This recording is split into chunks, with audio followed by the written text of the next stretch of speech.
ఒక వ్యక్తిలో ఉండినటువంటి దురాత్మను లేదంటే లోపల ఉండినటువంటి జబ్బును అట్లాంటివి ప్రార్థన చేస్తే ఒక బకెట్ పెట్టి ఆ బకెట్లోనికి వాంతి ద్వారా ఆ ఆ ఆ దురాత్మ వెళ్ళిపోవటం, ఆ జబ్బు వెళ్ళిపోవటం అనేటువంటిది ప్రత్యక్షంగా ఒక స్టేజ్ మీద చాలా పేరు ప్రఖ్యాతి కలిగినటువంటి వాళ్ళు చూపిస్తా ఉన్నారు. Number one. నంబర్ టూ, వ్యక్తి ప్రార్థన చేయించుకోవడానికి వస్తే ఈయన ఏం చేస్తున్నాడంటే, ఇదిగో పరిశుద్ధాత్మ దేవుని శక్తిని నేను విడుదల చేస్తున్నాను అని అన్నప్పుడు, అంటే పరిశుద్ధాత్మ దేవుడు ఈయన చేతిలో బందీగా ఉన్నాడా?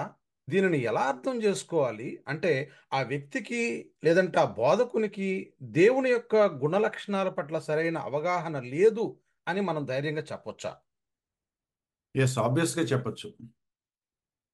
ఆబ్వియస్గా చెప్పచ్చు. నేనైతే కొన్ని చోట్ల ఆ మాట అంటున్నాను. They they don't have proper understanding of God అని చెప్తున్నాను.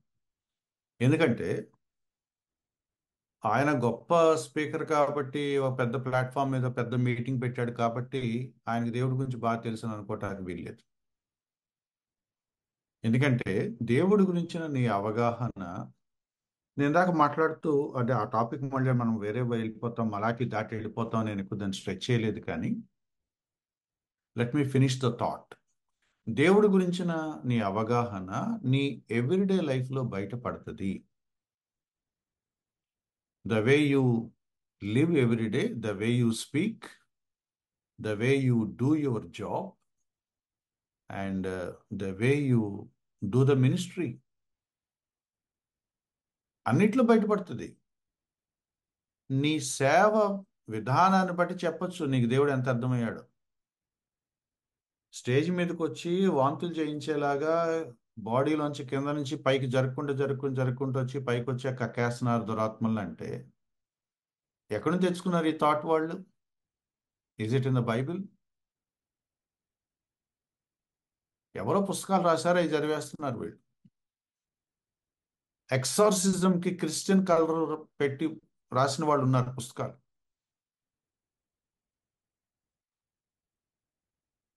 అందుకే మనం ఏం మాట్లాడుతున్నామంటే, ఒక పరిచర్య విధానం చూసి చెప్పచ్చు దేవుడు అతనికి సరిగా అర్థమయ్యాడు, అర్థం అవ్వలేదు.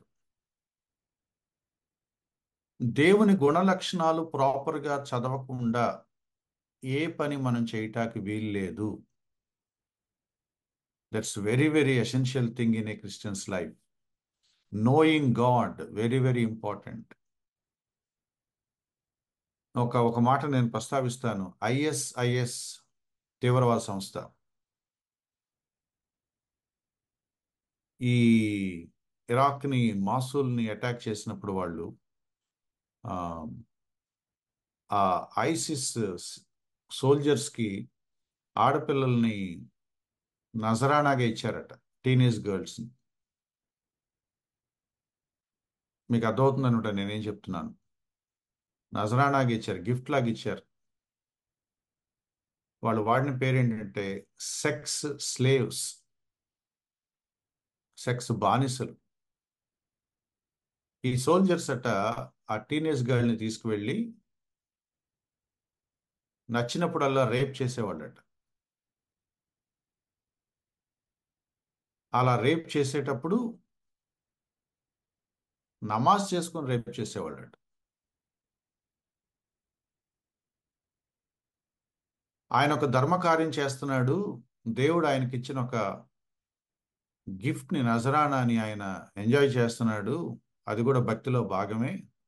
నువ్వు కాబట్టి ఆయనకు అడ్డు చెప్పొద్దు, ఆయన ఎలా ప్రవర్తించినా కూడా నువ్వు ఆయనకు కోఆపరేటివ్గా ఉండు అని ఆయన భార్య ఈ టీనేజ్ గర్ల్ని మోటివేట్ చేస్తుందట, అలంకరిస్తుందట. బీబీసీ డాక్యుమెంటరీస్ ఉన్నాయి, యూట్యూబ్లో చూడండి మీరు. దేర్ అండర్స్టాండింగ్ ఆఫ్ గాడ్,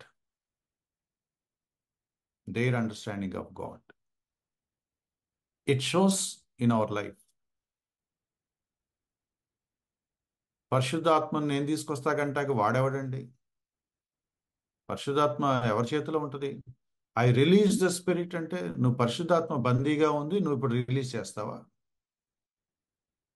ఆ మధ్య ఎవరు ఆ, పరిశుద్ధాత్మని మీ ఊరికి మేము తీసుకొస్తున్నాం అని అనౌన్స్ చేశారు.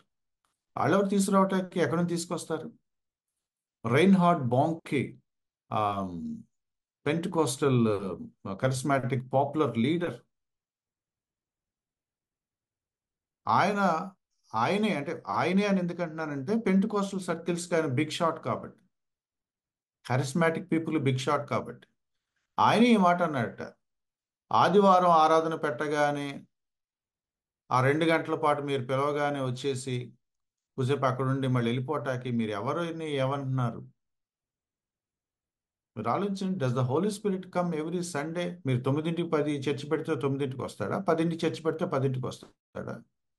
ఒక్కో చర్చిలో ఒక్కో టైంకి ఆరాధన జరిగితే ఆ టైంకి పరిశుద్ధాత్ముడు వచ్చేసి అక్కడ కొంచెం హడావుడి చేసేసి మీరు వెళ్ళిపోమనగా వెళ్ళిపోతాడా? Is that what you think about Holy Spirit? God అనుకుంటున్నామా, మనం పిలిస్తే వచ్చే ప్యూన్ అనుకుంటున్నామా?